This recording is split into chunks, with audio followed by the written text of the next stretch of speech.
3 నెలల పాటు నిలవ ఉండే పుదీనా నిలవ పచ్చడి ఏ విధంగా చేస్తారు ఈ వీడియోలో చూసేద్దాము. నేను 2 పెద్ద కట్టలు పుదీనా తీసుకున్నాను. దీన్ని శుభ్రంగా కడుక్కొని రాత్రంతా ఫ్యాన్ గాలి కింద ఒక గుడ్డ మీద పోసి ఆరబెట్టాను. తర్వాత మరుసటి ఉదయం నూనెలో ఈ పుదీనా వేయించుకోవాలి. దీనికి గాను చింతపండుని మనము వేడి నీళ్ళలో నానబెట్టుకుని మెత్తగా పిసికి గుజ్జు చేసుకుని దాన్ని గ్రైండ్ చేసి ఆ గుజ్జుని స్టవ్ మీద పెట్టి పలచగా ఈ విధంగా చింతపండు గుజ్జు చేసుకోవాలి.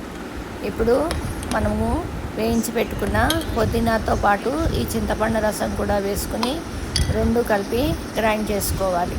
అప్పుడు మరీ పొడి ఆడిపోయినట్టుగా ఉండకుండా ఉంటుందన్నమాట.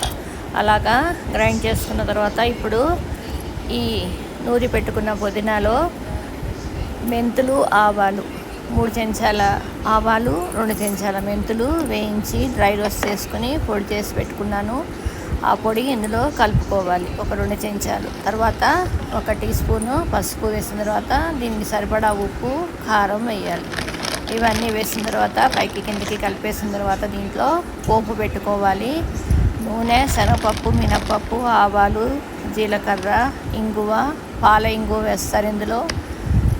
ఎండుమిరపకాయలు, కరివేపాకు ఇది పోపులో వేసుకోవాలి.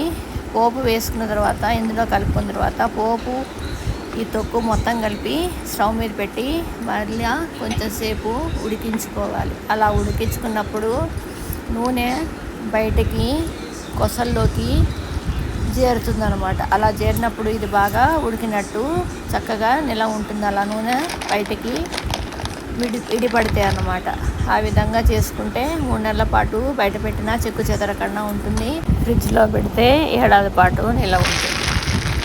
Please like, share and subscribe my channel నా అభిరుచులు home made foods for more updates. Thanks for watching.